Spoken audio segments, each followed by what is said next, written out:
Hey, Joanie here. I'm going to give you a quick breakdown of buyer expenses if you're buying a home in the Villages, Florida. And I hope this helps you. I hope that it really just gives you a good idea. So grab a pen and paper. I'm going to go through some numbers. We're going to go through two parts. So the first part is going to give you an idea of taxes and insurance. And then the second part, we're going to go through average monthly operating expenses. So this is all just estimates, but this is hopefully going to give you a more clear picture of what's going on. So we took 3 homes.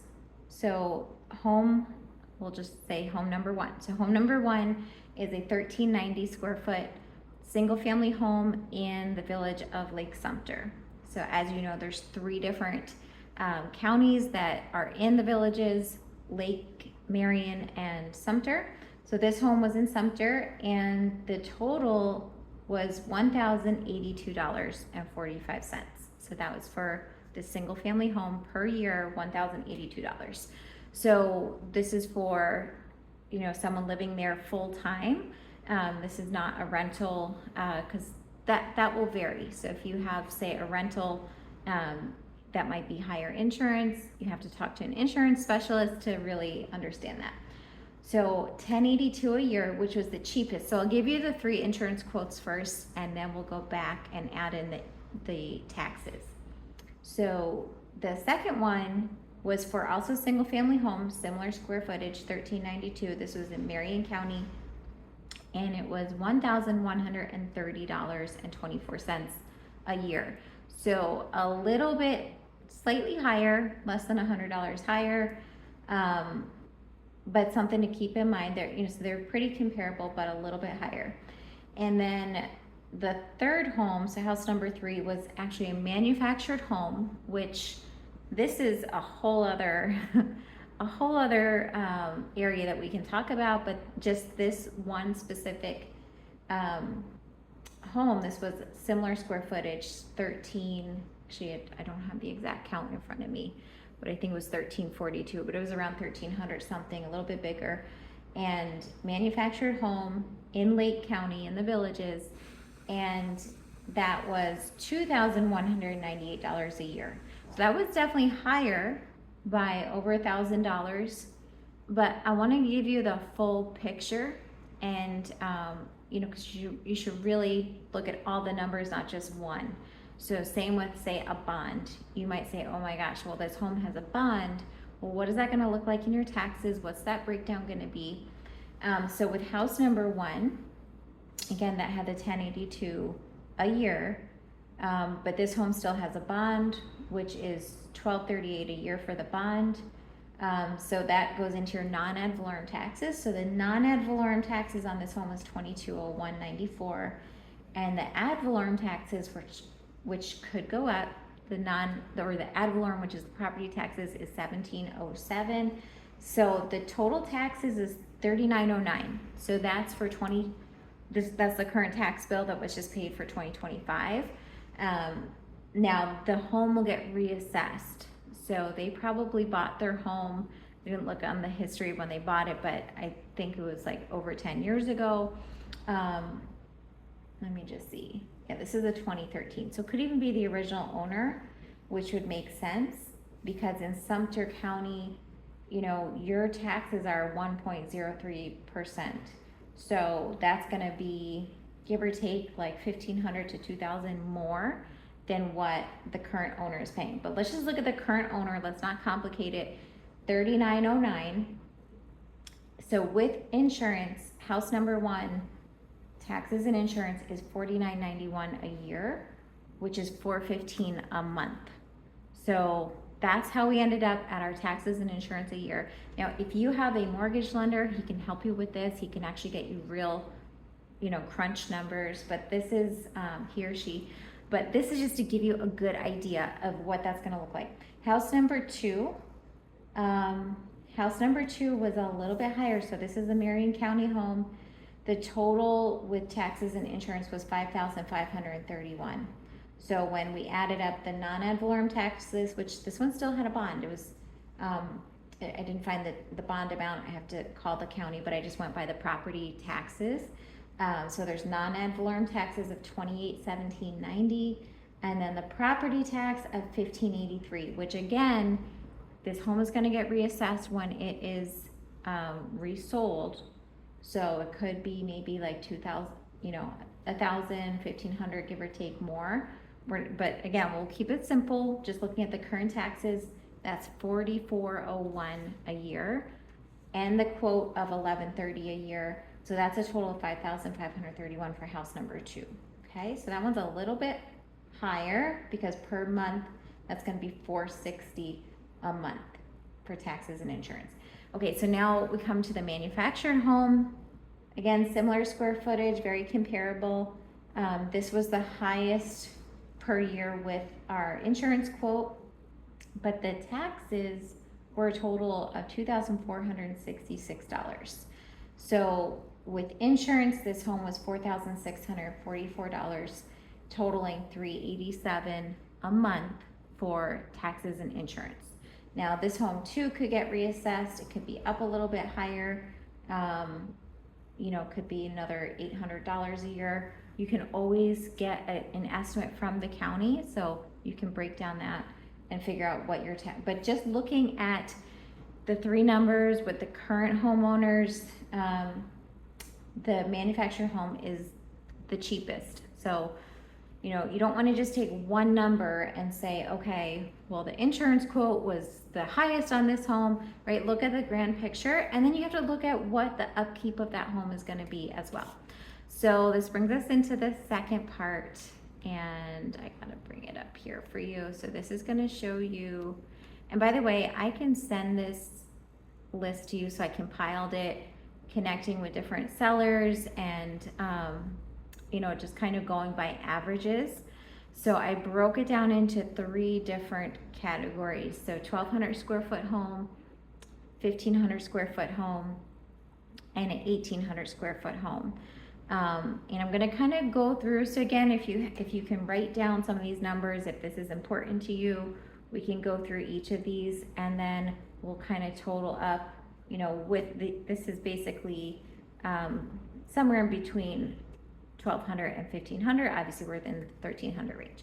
So the amenity fee for the villages is going to be the same no matter what, no matter if you're in a manufactured home or if you're in a designer home. It's going to be $204 a month for anyone who's moving here in 2026. Now that could change. They could bump it up, $1 or $2. So everyone's might be a little bit different. If you bought your home 10 years ago or 5 years ago, they started at different starting points. Some people started at like 176, and they might be paying 180 something a month. It's all over the place, but it's very close. So right now, new homeowners, it's $204 a month for your amenity fee. And then this is an average. So on a 1,200 square foot home, the average water is about $30 to $40 a month. The average for a 1,500 square foot home, $40 to $50. And then average designer home, like 1,800 square foot, would be $50 to $60 a month for water. Now sewer is about $40 a month, across the board, no matter what square footage. Trash collection. So if you're up in the historic section, the manufactured area, well, they're not all manufactured, but if you're up in Orange Blossom area, the trash collection is going to be part of your non-ad valorem taxes. But let's just say you're outside of there. So it could be around $30 a month for your trash collection, but $0 a month, because again, it's already in your taxes if you are in the older section. So we have electric and gas. So right around 100 to 110 for our 1,200 square foots, 120 to 130 for the 1,500, and then 1,800 square foot is like 135 to 170. So this will vary, right? How much gas you use, how much electric you use, that's going to vary. Then your internet cable, that was pretty much same across the board. So anywhere from $60 to $140 was the average, so big range. Just depends. Some people do not have cable. Some people still do. I talked with a lady yesterday, and she's still watching Price is Right. I didn't even know that was the thing. So I think that she still has cable. Lawn care, so $60 to $90 a month is average lawn care for, you know, patio villa size, like 1,200 square foot home. Your cottage, so your 1,500 square foot range, 70 to 100 for lawn care, and then designer like 80 to 120 a month for the lawn care. Pest control was pretty similar, but in the 1,200 square foot range, it was 25 to 45 a month. 1,500 square foot, it was 25 to 45, and then the designer, the 1,800, was like 30 to 50 per month for pest control. And then HVAC maintenance plan, which is really good to do. Maintain your house, maintain everything in it so that it's, you know, it doesn't lose its value or cost you a lot more money. So maintenance plan around $15 to $30 a month. And that was pretty consistent with the 1,200s and 1,500s. And then around $20 to $35 on average a month for a designer home, like 1,800 square foot. And then we have just, you know, kind of factoring in what your home maintenance reserve will be. So obviously you want to have that fund. Maybe your roof is, you know, 12 years old and you know in a few years you're going to have to replace it or whatever, or whatever it is that you're reserving. You should always, of course we know that, we should always do that, have a little savings. So maintenance reserve, anywhere from 100 to 200 for the 1,200 square foot homes, 125 to 225 in the 1,500, and then the 1,800s was around 150 up to 300 a month for that maintenance savings. So the grand operating expenses, if it's the 1,200 square foot range, you're probably around $634 to $899 a month, plus whatever your taxes and your home insurance are going to be. So if you combine part number one, part number two, so 1,500 square foot home, the average expenses were anywhere from $699 to $964. And then designer home, like 804 to 1,149 a month. So let's just say, you know, it's $900 a month for your expenses, plus your $1,387 a month. You know, if that's what your or $450, whatever that is. So you're looking at probably like $1,300 a month, again, depending on different factors. These are just estimates, and I can send you over a PDF of this. Of course, if you have a pool or, you know, something different that, you know, maybe you have an extra AC splitter in your lanai or your garage. Some people, I was just in a beautiful home the other day, and the homeowner had an HVAC system in his garage. So of course this might be bigger, right? Even though your square footage is say 1,300, it might, you know, be more like an 1,800 square foot base with that extra electricity. So I hope that this helps. I hope it gives you a good idea of what it costs to own a home, operate a home in the villages. I know this was a little longer video, but we could always tailor it to a specific home that you're looking at. And again, the condition of the home will matter, whether or not it has a bond. You know, there's so many different factors, you know, whether you run your AC up or different things like that. So thank you for watching. I will put my info here in the chat. So if you know someone, or in the description, you can just email me, text me your question, or just share my contact info if you know someone who's looking to buy or sell in the villages. I would love to be your girl and to help you with that journey. So have an amazing day, and I'm sure we'll talk soon.